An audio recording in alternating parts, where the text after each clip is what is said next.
Assalamualaikum warahmatullahi wabarakatuh. Bismillahirrahmanirrahim. Alhamdulillahi rabbil alamin. Wa bihi nasta'inu ala umuri dunya waddin. Wassalatu wassalamu ala sayyidil anbiya'i wal mursalin Nabiyyina Muhammadin al-mab'uuthi rahmatan lil alamin wa hujjatan ala al-khalaiqi ajma'in wa ala alihi wa azwajihi wa dhurriyyatihi wa sahabatihi wa man tabi'ahum bi ihsanin ila yaumiddin. Amma ba'd. Jamaah sekalian, ikhwatal iman rahimani wa rahimakumullah. Alhamdulillah, kita masih diberi kesempatan oleh Allah Subhanahu wa taala untuk menambah bekal kita untuk meraih kebahagiaan, keselamatan di akhirat kelak. Allah tabaraka wa taala berfirman, ya ayyuhalladzina amanu taqullaha wal tanzur nafsum ma qaddamat lighad wattaqullaha innallaha khabirun bima ta'malun. Wahai orang-orang yang beriman, bertakwalah kepada Allah, dan hendaknya setiap individu, setiap jiwa memperhatikan amal soleh apa yang sudah dia siapkan untuk kebahagiaan di akhirat kelak. Bertakwalah kepada Allah, sesungguhnya Allah Maha teliti terhadap apa yang kalian kerjakan. Alhamdulillah, tadi sudah sholat maghrib, bahkan mungkin ada yang qabliyah atau tahiyatul masjid sebelum sholat maghrib. Kita sudah zikir, juga sudah sholat sunnah ba'diyatul maghrib. Ini adalah rangkaian ibadah yang kita lakukan di waktu maghrib. Semoga kita dianugerahi oleh Allah taufik dan hidayah, istiqamah setiap maghrib, setiap isya, setiap subuh, setiap zuhur, setiap asar, ya, kita menunaikan ibadah-ibadah paket komplit, ya istilahnya, ya, paket komplit. Alhamdulillah, kita juga sekarang ada di hari-hari yang sangat istimewa.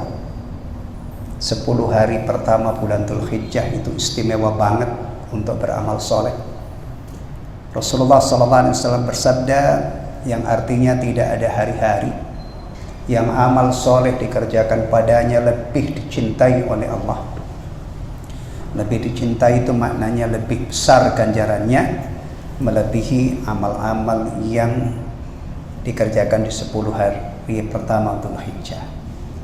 Para sahabat ketika mendengar penjelasan Rasulullah ini, mereka mencoba membandingkan dengan amal ibadah yang ganjarannya luar biasa, yaitu jihad.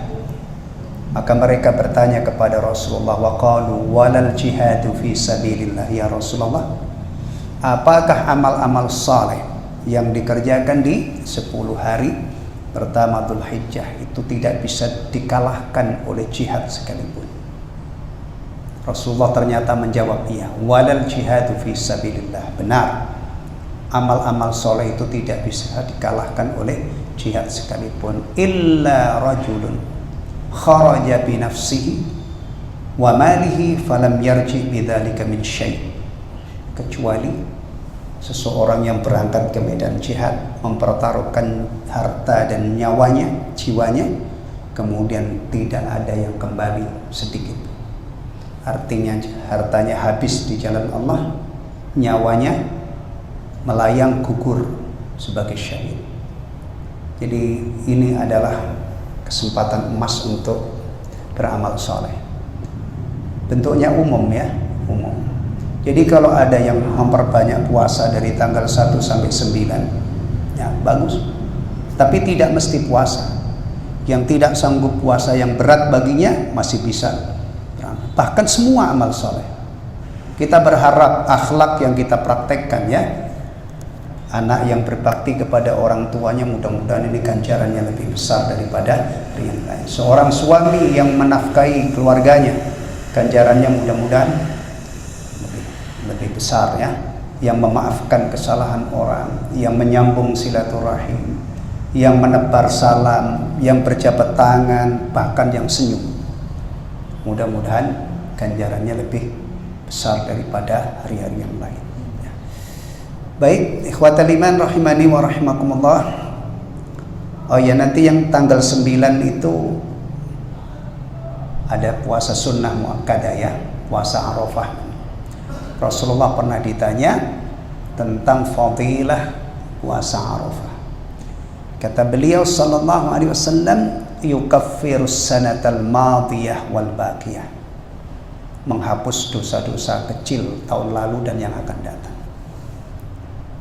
Kalau antum nanti hari Arafah tanggal berapa? Hari apa? Yang jelas hari Arafah itu tanggal 9 Dzulhijjah. Tapi ada perbedaan, mungkin sebagian ada yang keyakinannya itu Sabtu ya. Kalau saya sih Ahad insya Allah, karena kita di Indonesia dan hasil sidang kemarin itu ditetapkan 1 Dzulhijjah untuk negeri kita ini atau negara kita ini adalah 8 Juni ya. Berarti hari apa kemarin itu? Sabtu. Nah, dah gak usah rewel ya. Beribadah sesuai dengan keyakinan masing-masing. Ini kan belum tiba harinya ya. Kita doakan semoga kaum muslimin dimudahkan oleh Allah puasa sunnah. Amin. Dan semoga yang puasa nanti ya, diterima ibadahnya oleh Allah, menjadi pelebur dosa-dosanya. Amin amin ya rabbal alamin. 10 Dzulhijjah ini istimewa banget, hari raya Idul Adha. Orang Nasrani punya Natal, punya apa lagi? Paskah. Orang Hindu punya apa? Saya udah lupa itu. Hari raya apa? Nyepi juga ya, Waisak ya. Orang Islam punya Idul Fitr dan Idul Adha. Kita berharap semoga nanti Idul Adha ini kita menikmati suasana aman, damai. Kita bisa beribadah kepada Allah, bisa menyiari Idul Adha dengan syiar-syiar yang telah ditetapkan di dalam agama kita ini. Ada sholat, ada takbir ya, atau biasa kita sebut takbiran. Kemudian juga ada menyembelih binatang korban, udhiyah, binatang ternak. Alhamdulillah sudah pada datang itu. Binatang-binatang ternak yang dijual di sekitar kita itu sudah pada datang ya. Nah, tinggal lihat kantongnya aja. Kalau punya kemampuan jangan pelit ya, kita syiari dengan menyembelih hewan korban. Selamat berkorban bagi yang berkelapangan rizki, semoga diterima oleh Allah Subhanahu wa taala. Dan yang tidak mampu, tolong biasa-biasa aja, jujur aja. Gak usah panas-panasan, ini urusan ibadah ya. Kalau nggak mampu beli udah. Mudah-mudahan juga nanti dapat daging, mudah-mudahan. Iya, jangan dipaksain. Kita jujur. Ya, beragama itu jujur prinsipnya ya. Yang punya jangan pura-pura. Kalau orang sini menyebutnya apa? Bahasanya orang sini, orang kaya tapi pura-pura pura-pura bego. Pura-pura nggak punya. Apalagi yang miskin memaksakan diri, enggak begitu ya. Allah maha penyayang, dan agama kita ini mudah. Baik, itu pengantarnya ya, cukup. Nanti kalau terlalu lama habis waktunya. Kita balik ke kitab Al-Adabul Mufrad. Terakhir sampai hadis berapa? Masih tentang silaturahim ya. 60 berapa kemarin terakhir? 63 ya. Baik, kita lanjutkan bab berikutnya. Tidak usah kita baca semuanya. Nanti kita pilih-pilih supaya lebih cepat ya. Babu ismu qati'ir rahim. Bab ismu qati'ir rahim. Bab dosa orang yang memutus silaturahim, memutus hubungan kekerabatan. Akhbarani Muhammad bin Jubair bin Mut'im. Muhammad bin Jubair bin Mut'im mengkhabarkan kepadaku anna Jubair ibn Mut'im akhbarahu, bahwa Jubair ibn Mut'im menceritakan kepadanya annahu sami'a Rasulullah sallallahu alaihi wasallam yaqul, bahwasanya beliau mendengar Rasulullah sallallahu alaihi wasallam bersabda, la yadkhulul jannata qati'u rahimin. La yadkhulul jannata, tidak masuk surga, qati'u rahimin, orang yang memutuskan silaturahim. Berarti ancaman yang memutuskan silaturahim, perbuatannya itu bisa menjadi penghalang dia masuk surga. Baik, jemaah sekalian, apakah berarti ini sama dengan syirik, sama dengan kufur, sama dengan kemunafikan? Dosa syirik, dosa kafir atau kufur, dosa kemunafikan an-nifaq, atau kalau orangnya ya kita pakai isim fa'il, orang-orang musyrik, orang-orang kafir, orang-orang munafik, jika dia mati tidak bertobat dari semua itu, ancamannya adalah kekal di neraka. Berarti perbuatan syirik akbar, kufur akbar istilahnya ya, nifaq i'tiqadi, nifaq yang bentuknya itu akidah atau iman, pura-pura beriman tapi tidak beriman. Ini menyebabkan kekal di neraka, gak bakalan keluar selama-lamanya. Apakah maksud dari sabda Rasulullah SAW itu juga seperti itu? Berarti kalau orang memutuskan silaturahim, ya, balasannya di akhirat dia kekal di neraka seperti orang musyrik, seperti orang kafir, seperti orang munafik. Gak ada harapan keluar dari neraka. Tolong perhatikan baik-baik. Kita kalau memahami agama itu melalui para ulama, ya, jangan disimpulkan sendiri. Kalau misalnya orang yang memutus silaturahim selama-lamanya tidak akan masuk surga, oh berarti dosanya sepadan atau setara dengan syirik, dengan kufur. Nah, baik. Fiqhul hadis. Di sini ada penjelasannya. Ini penting untuk sebagai penjelas daripada hadis tadi. Apa yang dimaksud tidak masuk surga? Kandungan hadis ini, idhamu isni qati'iha, besarnya dosa orang yang memutuskan silaturahim. Perhatikan, kalau kita pelajari dosa-dosa besar yang ada dalam agama kita itu, salah satunya adalah memutus silaturahim. Ya, kalau dosa yang lain seperti syirik, membunuh, sihir, meninggalkan sholat 5 waktu, puasa tanpa undur, gak bayar zakat, ya, kemudian apalagi makan harta anak yatim, makan riba, mencuri, zina, itu sudah insya Allah semua orang Islam yang tinggal di sini, yang di sekitar Masjid Al-Amin sudah tahu ya. Insya Allah ya, kita berbaik. Masa ada orang tinggal di sini nggak tahu kalau zina itu haram? Ayo, kamu kok rajin zina banget? Emang kenapa? Haram ya, saya nggak tahu, nggak mungkin lah itu. Sudah pada tahu. Nah ini, memutus silaturahim itu termasuk dosa besar. Menentukan sebuah perbuatan dosa sebagai dosa besar itu tidak boleh abal-abal. Awas, jangan asal. Nah sekarang ini dosa-dosa besar itu sudah banyak yang menjadi biasa, tetap dosa besar. Nah, bahkan seandainya orang sudah menganggap biasa, meninggalkan sholat 5 waktu dianggap biasa, tetap tidak akan luntur dosa besar. Salah satu ukuran dosa besar itu adalah pelakunya diancam tidak masuk surga, diancam masuk neraka, ya, atau kejahatan yang hukumannya itu telah disediakan oleh Allah di dunia ini meskipun tidak menjadi hukum positif. Kita itu kalau sebagai orang Islam baca kitab suci kita, hukuman mencuri itu apa? Potong tangan. Kan tidak diterapkan ya, tidak dipotong tangan, tapi yang diterapkan itu malah kadang-kadang digebukin, disiram bensin, dibakar. Masya Allah. Bahkan ada kejadian yang lagi rame ini, orang mobilnya disewa, orang dirental, dia ambil. Itu tetangga saya itu, dekat maksudnya dari tempat saya kan Jepara, Kudus itu ke barat Jepara, kalau ke timur Pati, itu hampir sama jarak. Masya Allah, saya ngenes melihat berita ini. Orang mau ngambil barangnya gitu ya, diteriaki maling, diguebukin, keroyok massa. Yang punya rental ini meninggal.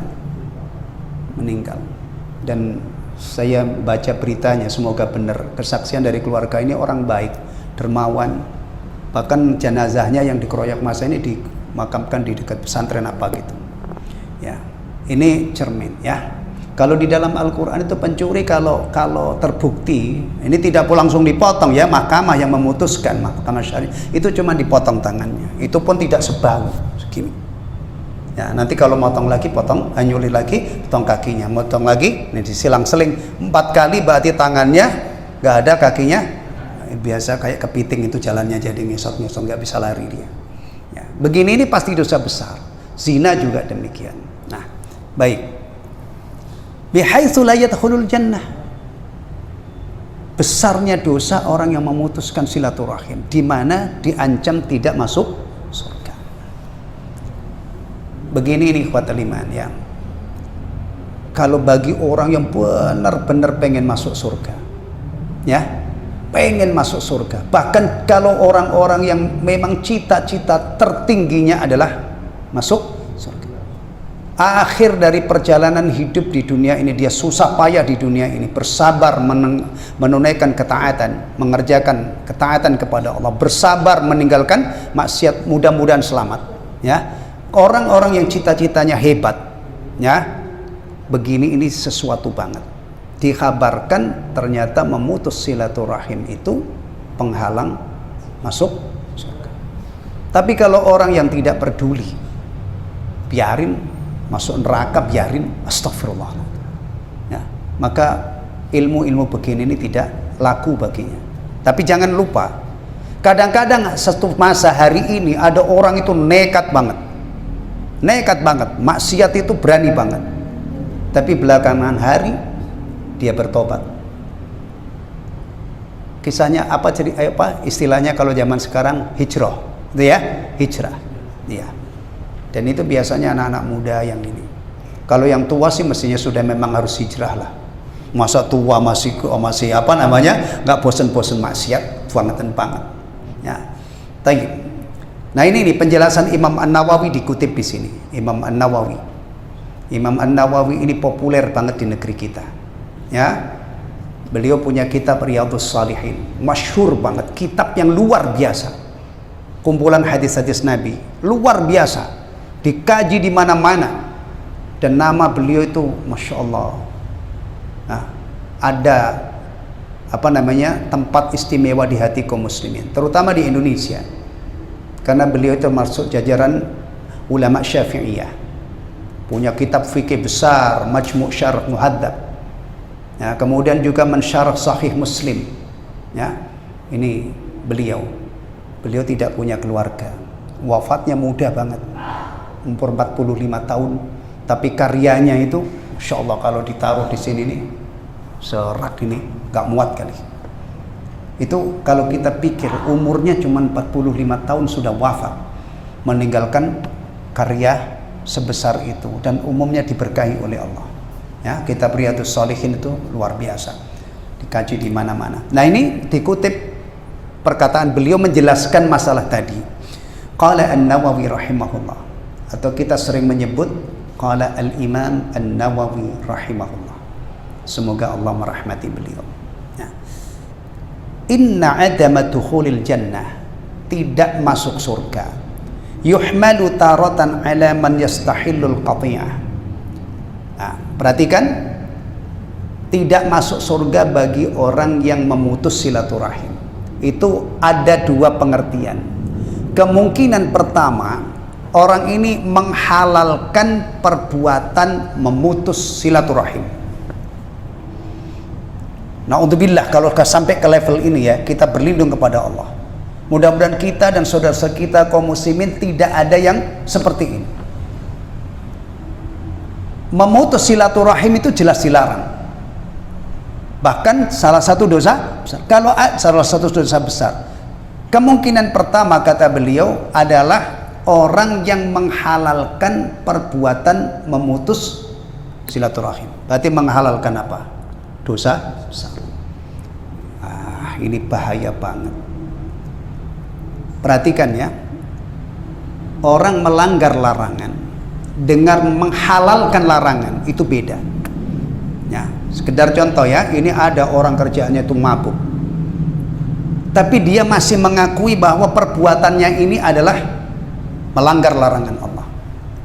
Itu namanya maksiat, karena dia melanggar yang diharamkan oleh Allah, melakukan yang diharamkan. Tapi kalau misalnya orang ini mengatakan gak apa-apa, khamr itu halal, udah minum aja, padahal dia sudah tahu, sudah ilmu tentang haramnya khamr itu juga sudah sampai kepada dia, tapi menghalalkan.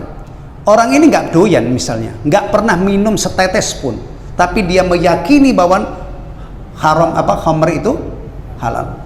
Ini beda. Yang kerjaannya teler tiap hari itu maksiat, tapi yang menghalalkan ini sudah murtad, keluar dari Islam. Tolong pahami baik-baik.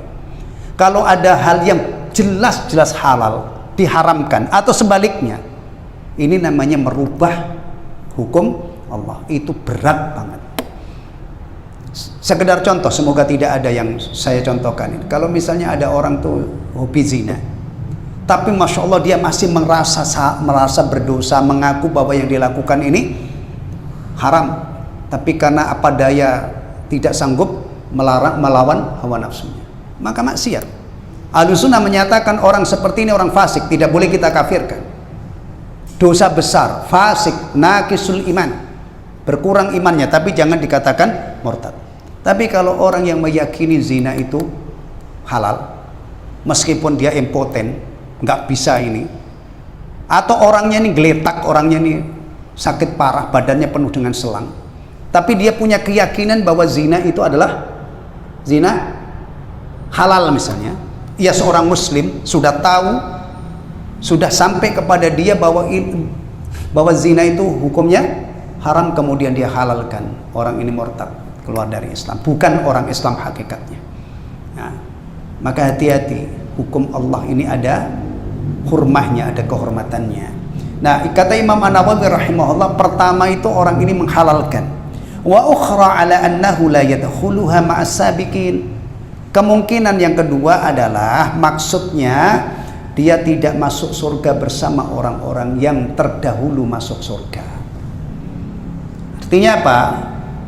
Bukan berarti perbuatan memutus silaturahim itu menyebabkan dia kekal di neraka, tapi menghalangi dan menghambat untuk segera masuk surga. Nah, dua makna ini, mana yang antum pilih? Saya putus silaturahim aja, yang penting saya masih meyakini kalau perbuatan saya ini salah gitu. Enggak lah. Apapun makna di sini, kalau yang pertama tadi berat banget kita berlindung kepada Allah, yang kedua juga ini dosa besar. Atau antum pasang badan, biarin Pak, saya masuk surga belakangan aja nggak apa-apa. Ya Allah, kalau urusan masuk surga itu target kita maksimal, ya, maksimal ya, maksimal. Jangan sampai dibakar dulu baru dikeluarkan.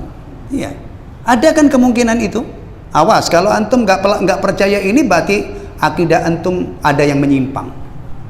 Orang-orang beriman, ahlut tauhid, itu ada yang kemungkinan dia dibakar dulu untuk membersihkan dosa-dosanya, nanti pada akhirnya keluar.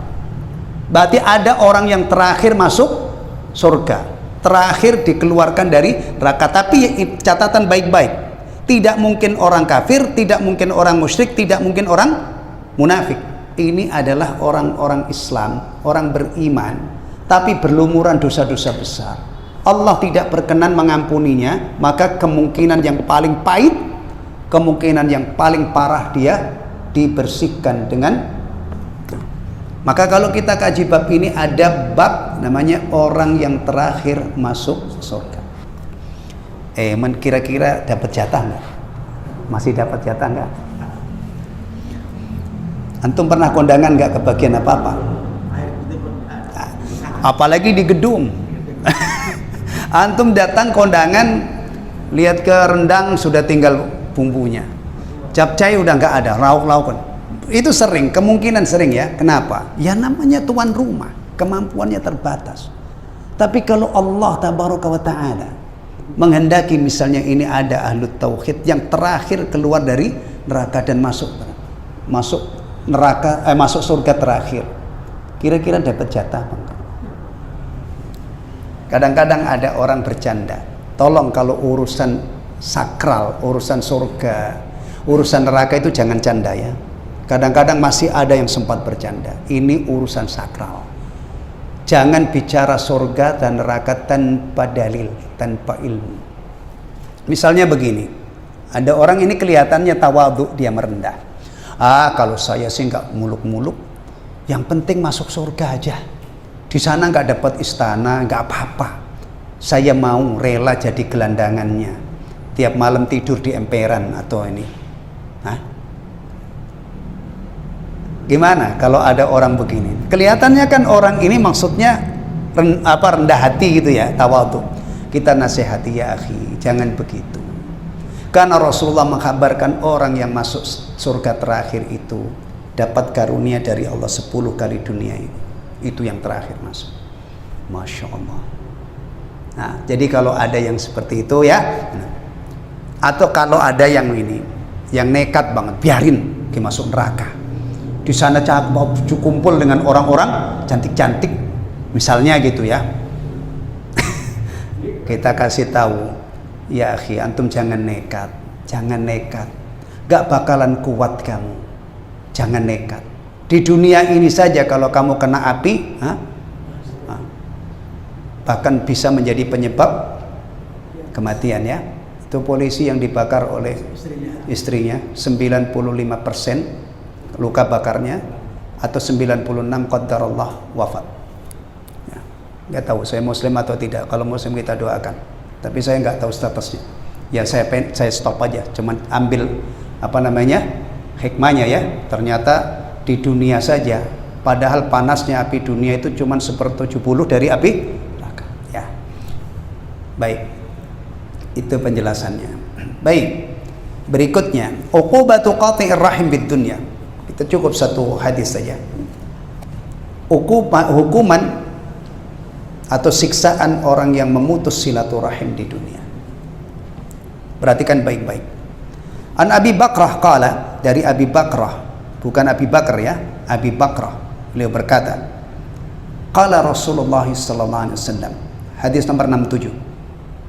Rasulullah sallallahu alaihi wasallam bersabda, "Ma min dhanbin," tidak ada satu dosa pun, ahra an yu'ajjilallahu, yang lebih layak untuk disegerakan oleh Allah, li sahibihi, bagi pelakunya, al-uqubata fid dunya, hukuman di dunia, ma'a ma yuddakharu lahu fil akhirah, di samping hukuman yang disimpan untuknya di akhirat, min qati'atir rahimi wal bagyi, melebihi memutus hubungan kekerabatan, memutus silaturahim, dan diartikan apa itu babi, perbuatan melampaui batas.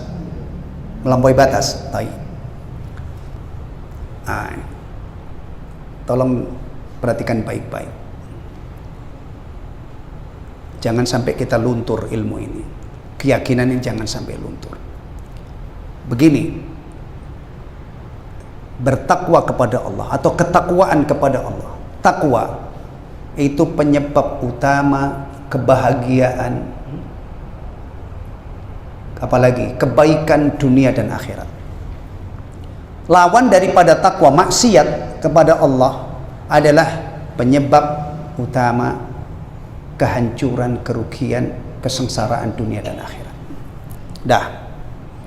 Ya. Datanya begitu banyak dalam Al-Quranul Karim. Dulu kaum-kaum yang sudah tidak bisa diperbaiki, ya, ketika Allah mengutus Nabi kepada suatu kaum, kemudian sudah maksimal dakwahnya dan tidak bisa diperbaiki, itu dimusnahkan oleh Allah. Bahasa ini disikat oleh Allah dari muka bumi, dibuang dengan ditimpakan adab kepada mereka. Yang beriman, yang bertakwa, diselamatkan oleh Allah dengan cara-cara yang menakjubkan. Kalau kita ingin mengumpulkan data ini, pertama, iblis laknatullahi alaih, ketika dia durhaka kepada Allah, apa kerugian yang menimpa dia? habis semuanya. Tadinya di surga dekat dengan Allah, bergelimang dengan rahmat Allah, dia sombong, dikeluarkan oleh Allah, bahkan sampai rupanya saja itu dirubah oleh Allah. Yang tadinya dekat, mal'un, terkutuk, ya, sampai hari kiamat. Tapi cukup juga kita ambil pelajaran dari Adam, bapak kita. Tapi maksiatnya Adam itu beda dengan maksiatnya iblis. Iblis itu sombong, Adam ini khilaf, ya, karena dirayu. Maka setelah itu dia menyesal luar biasa, sehingga Allah ajarkan kalimat untuk memohon ampun, Rabbana zalamna anfusana wa illam taghfir lana wa tarhamna lanakunanna minal khasirin. Sehingga orang-orang sekarang itu, ya, kalau menasehati kita ini, kamu pengen masuk surga tapi kok kamu maksiat terus, nggak mau tobat-tobat, itu gimana? Bapakmu itu dulu Adam cuman maksiat sekali, dikeluarkan oleh Allah dari dunia, dari surga, harus tinggal di dunia yang penuh dengan penderitaan ini.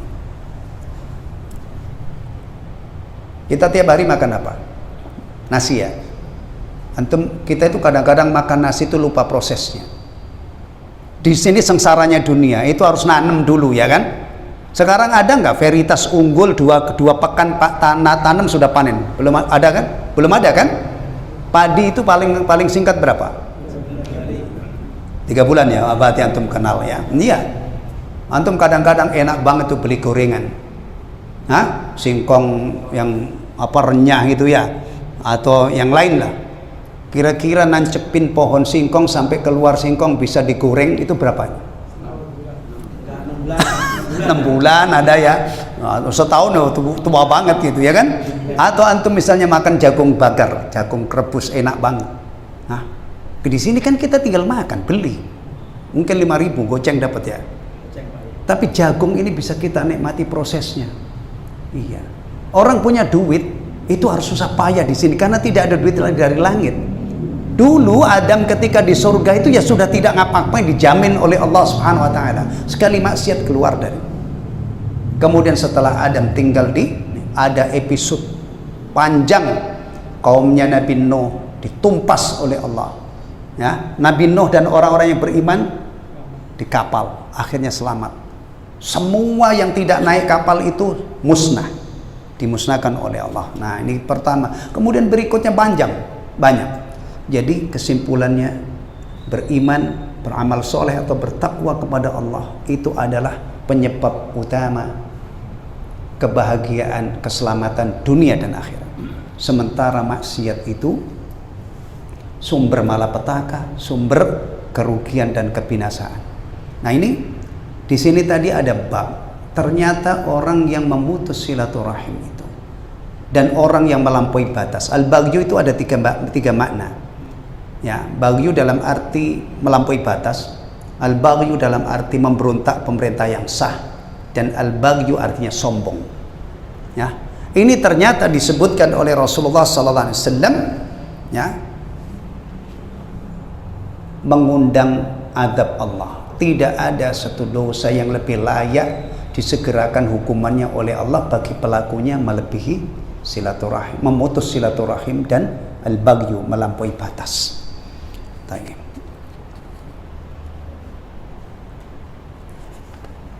Fiqhul hadis. Ini sudah disebutkan di hadis nomor 29. Cukup. Kita lanjut. Bab ke-34. Oh, ini ajaran tinggi banget jemaah sekalian.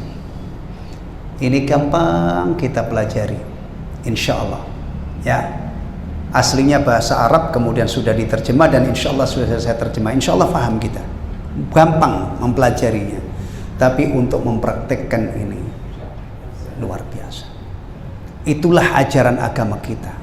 Ajaran agama kita itu mengajarkan ajaran-ajaran yang luar biasa, ya, yang hanya orang-orang hebat, ya, yang bisa melaksanakannya. Maka bayangkan orang itu kalau taat kepada Allah, ya, akan menjadi orang-orang hebat, orang-orang mulia. Termasuk ini, kalau kita bisa mengamalkan ini. Laisal wasilu bil mukafi. Bab orang yang menyambung itu bukan orang yang membalas. Kalau membalas misalnya kerabatnya nyambung, dia nyambung, itu wajar. Bahkan kalau misalnya kerabatnya ini baik, nyambung, dia nggak mau nyambung, itu keterlaluan banget. Tapi yang paling hebat itu adalah ketika ada yang memutus, dia berusaha untuk menyambung. Ini yang dimaksud. Ini tinggi banget, tinggi ya. Sebagaimana musibah. Musibah itu ya, yang paling orang tertimpa musibah, itu level yang paling rendah, dia wajib sabar. Wajib sabar. Ada yang level tinggi lagi, ridho. Ridho, ditimpa musibah itu dia ridho, rela, karena dia menghayati ini adalah sudah takdir Allah. Saya tidak mungkin mengelak, ridho. Ada yang level tinggi lagi, syukur. Tapi umumnya yang diajarkan secara umum itu adalah sabar. Ya, itu yang level pertama. Tapi sebenarnya masih di atas itu masih ada level ridho, ada level syukur. Kok bisa orang ditimpa musibah, hal-hal yang tidak mengenakan, bersyukur? Caranya gimana? Lihat betapa besar ganjaran yang ada di balik itu. Maka Rasulullah SAW mengajarkan alhamdulillahi ala kulli hal. Kalau antum ditanya orang sedang tidak dalam keadaan baik-baik, tetap memuji Allah. Alhamdulillah ala kulli hal. Tapi begini nih jarang. Apalagi kalau orang ini dalam keadaan bergelimang nikmat saja, kadang-kadang tidak keluar itu pujiannya kepada Allah. Gimana bisnis lancar banget. Nah, orang begini kan kayak koron kan. Coba kalau orang ini benar-benar dia ingat lancarnya bisnisnya sampai mendatangkan keuntungan, itu adalah anugerah dari Allah. Pasti yang keluar pertama adalah alhamdulillah, usaha saya lancar, diberkahi oleh Allah. Ya. Nih. Baik. Qala Sufyan, dari mana ini? Lam yarfa'ul a'mash ila Nabi sallallahu alaihi wasallam wa rafa'ul Hasan wa Fitr. Anin Nabi sallallahu alaihi wasallam qala. Nabi sallallahu alaihi wasallam bersabda, "Laisal wasilu bil mukafi." Orang yang menyambung itu bukan orang yang membalas. Maksudnya hanya menjadi penyeimbang. Walakinnal wasila, akan tetapi orang yang menyambung, alladzi idza quti'at rahimuhu wasalaha. Akan tetapi adalah orang yang menyambung adalah yang apabila hubungan kekerabatan diputus, dia yang menyambungnya. Berarti pelopor ini ya, pelopor. Iya, karena kalau cuman saling nunggu, diputus dia putus, nyambung dia nyambung, nah nanti lama-lama ya habis. Tapi kalau ada pelopornya, ada yang memutus, dia yang nyambung. Wah, ini luar biasa ini. Sama seperti dalam kehidupan nyata ini, mungkin nggak orang itu pada ngambek satu dengan yang lain. Yang seharusnya itu lancar ketemu, assalamualaikum, assalamualaikum, assalamualaikum, jabat tangan. Tapi karena satu masalah itu ngambek, mungkin nggak? Hah? Nah, lapangan bola itu tempat tempat olahraga yang katanya itu menjunjung sportivitas gitu ya. Oh itu masya Allah, kadang-kadang bukan lagi ngambek, bunuh-bunuhan, supporter yang fanatik gitu ya kan, atau berbuat ini. Pasar mungkin nggak ada orang itu berseteru atau tidak rukun di pasar, mungkin nggak? Di masjid mungkin, tapi seharusnya tidak terjadi, seharusnya. Tapi kita ini manusia, ngelesnya kan gitu, manusia Pak, saya ini manusia biasa, kadang-kadang mangkel juga kan gitu ya. Oke, dalam ajaran Islam kita itu kalau mangkel sesama muslim, urusan-urusan ini ya, bukan urusan agama, urusan pribadi, dikasih tempo berapa? Antum ada yang RT? Antum ada, maksud saya begini kan, biasanya itu ada peringatan ya di gang-gang itu, tamu 1 kali 24 jam lapor RT. Coba dilengkapi warga yang 3 hari ngambek-ngambek, yang diam-diaman, harus jamai 3 kali 24 jam harus. Antum ada yang RT? Kalau bikin maklumat begitu gimana? Iya, kan cuman dikasih tempo 3 hari itu harus apa namanya selesai. Ediannya begitu.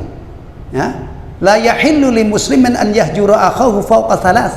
Tidak halal bagi seorang muslim mendiamkan saudaranya. Nah, diam itu ikhwatalim sebabnya banyak, karena sebab anak, sebab ayam, sebab kambing, sebab istri, macam-macam. Banyak kalau disebutkan itu sampai jam 8 juga nggak habis. Banyak faktornya, ya kan? Yang jelas tidak boleh saling mendiamkan 3 hari. Nah, ketika sudah jatuh tempo, ini ditawarkan, siapa yang berani mempelopori kebaikan, perbaikan, itu ganjarannya besar. Ini beratnya luar biasa mempelopori itu loh. Apalagi kalau yang berseteru ini orang sama-sama kuat, nggak ngefek, sama-sama punya apa istilahnya, pendukung. Ada yang ngilik-ngilik, gimana sih? Udahlah, nggak usah pikirin pak, kehilangan dia juga nggak ngaruh, bapak masih ini misalnya. Astagfirullah, ya kan? 3 hari. Nah, yang mempelopori yang mana? Mempelopori baikan, mengucapkan salam pertama, cukup diawali dengan assalamualaikum. Dah, yang tadinya retak balik, tapi baliknya juga tidak langsung, nih pasti bertahap, ya. Salamin dulu, nanti ketemu ini, pekan depan sudah akur kembali, sudah traktiran makan, mungkin gitu. Ini pelopor yang mulai pertama mengucapkan salam, itu ganjarannya besar. Ini juga rahim diputus, ada yang mempelopori. Ini yang disebut apa tadi, al-wasil. Tapi memang hidup ini tidak semudah teori ya. Semangat ya.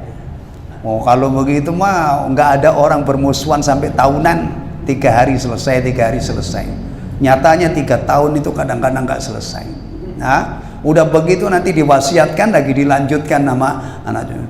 Nanti kalau bapak meninggal kamu jangan baik sama tetangga. Astagfirullah. Ya. Ya ini sekedar lucu-lucuan aja. Tapi mungkin ya, meskipun tidak begitu, tapi secara hal itu ada. Ya, ada. Padahal agama kita ini agama yang mengakurkan orang, mengumpulkan orang. 68 ya, fikul hadis, kandungan hadis. Alal muslimin an yabda'a fi silati arhamihi wa yastamiru ala dhalik. Bagi seorang muslim, dia hendaknya memulai menyambung hubungan kekerabatan dan melestarikan hal itu, menjaganya. Walau lam yuqabilu dhai'atahu bil ihsan, meskipun perbuatannya ini tidak diterima dengan baik. Wujubu ikhlasil a'mal lillah, kewajiban mengikhlaskan amal untuk Allah. Ini ya. Siapa yang sanggup melakukan ini? Hanya orang-orang yang ikhlas, yang ingin mendapatkan ganjaran. Nah, rata-rata itu adalah diganjel oleh gengsi, dicegah, dihalangi oleh gengsi. Ngapain saya baik sama dia? Ya, kalau dia yang mulai, akhirnya saling nunggu-nunggu, setahun bisa saling tunggu, nggak beres-beres. As-salis la yanbaghi lil muslimin an yaqta'al khaira bisababil isaati ilaihi. Tidak pantas bagi seorang muslim memutus kebaikan disebabkan karena perbuatan buruk kepadanya. Aw adamil mawaddati ilaihi bimithlihi, aw adamil audati ilaihi bimithlihi. Gini nih. Kita itu kalau berbuat baik, ya, jangan sebatas kalau orang yang kita baiki itu baik. Kalau mengecewakan kita stop misalnya, kita berhenti. Enggak. Nah, begini ini kan ajaran luar biasa kan? Luar biasa. Hanya orang-orang yang ikhlas yang sanggup melakukan. Tapi masalah ini pernah terjadi pada orang-orang istimewa. Aisyah Ummul Mukminin itu pernah marah sama keponakannya. Namanya Abdullah ibn Zubair radhiyallahu anhu.